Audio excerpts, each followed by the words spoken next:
hope you're doing well. Welcome to episode 7. Let's get started. Our first word is actor, which is a noun that is a person who acts in stage plays, motion pictures, television broadcasts, etc. It is also a person who does something, participant.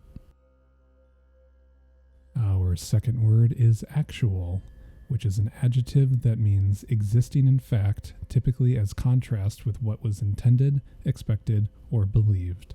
For example, the estimate was much less than the actual cost. It can also mean existing now, current.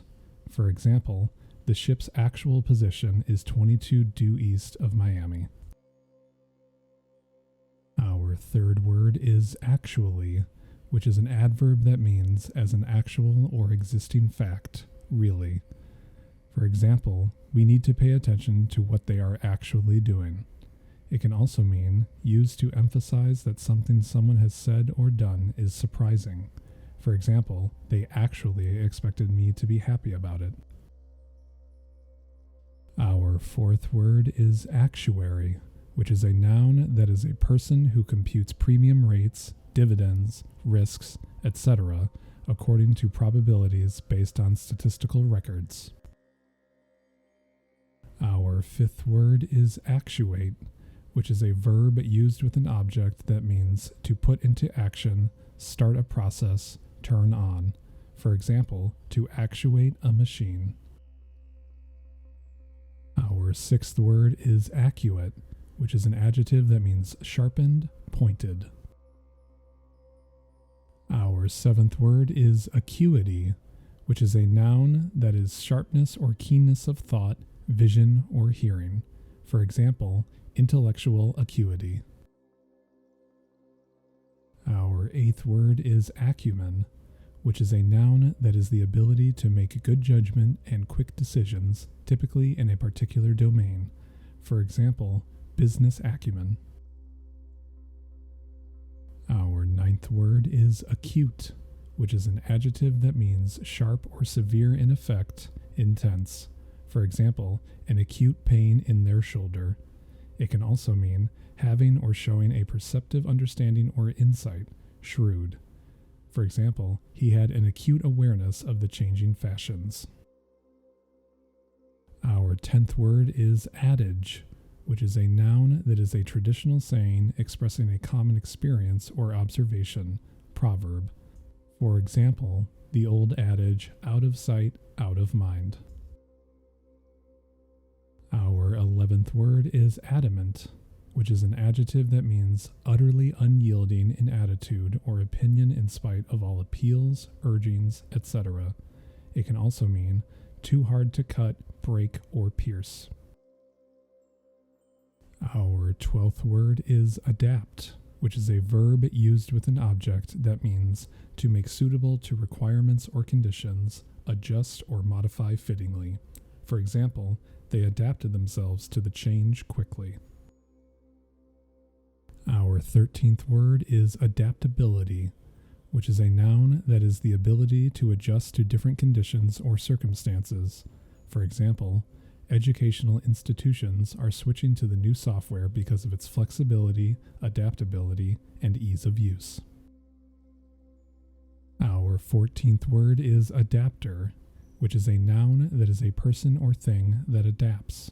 It is also a connector for joining parts or devices having different sizes, designs, etc., enabling them to be fitted or to work together. Our 15th word is addendum, which is a noun that is an item of additional material added to the end of a book or document, typically in order to correct, clarify, or supplement something. Our 16th word is addict, which is a noun that is a person with an uncontrolled compulsion to continue engaging in an activity despite suffering negative personal or professional consequences. It is also a verb used with an object that means to habituate or abandon oneself to something compulsively or obsessively. For example, there was a lot of worry about children becoming addicted to video games. Our 13th word is addition, which is a noun that is the process of uniting two or more numbers into one sum, represented by the symbol plus. It is also a wing, room, etc., added to a building or abutting land added to real estate already owned. It can also mean the act or process of adding or uniting. Our 18th word is addle, which is a verb used with or without an object that means make someone unable to think clearly, confuse. For example, being in love can sometimes addle your brain. It can also mean to make or become rotten, as eggs. Our 19th word is address, which is a noun that is a speech or written statement, usually formal, directed to a particular group of persons. For example, the President's address on the state of the economy. It is also a direction as to the intended recipient, written on or attached to a piece of mail. It is also a verb used with an object that means to direct a speech or written statement to.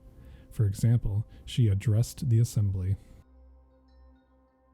Our 20th word is adduce, which is a verb used with an object that means to bring forward an argument or as evidence, cite as pertinent or conclusive. For example, to adduce reasons in support of a constitutional amendment. Our 21st word is adept, which is an adjective that means very skilled, proficient, expert. For example, an adept juggler. It is also a noun that means a skilled or proficient person, expert. Our 22nd word is adequate, which is an adjective that means as much or as good as necessary for some requirement or purpose, fully sufficient, suitable, or fit. For example, this car is adequate for my needs. Our 23rd word is adequately, which is an adverb that means in a way that is sufficient, suitable, effective, or appropriate. For example, the professor's vague response failed to adequately answer our questions. Our 24th word is adhere, which is a verb used without an object that means to stay attached, stick fast, cleave, cling. For example, the mud adhered to my shoes. It is also to be devoted in a support or allegiance, be attached as a follower or upholder. For example, to adhere to a party.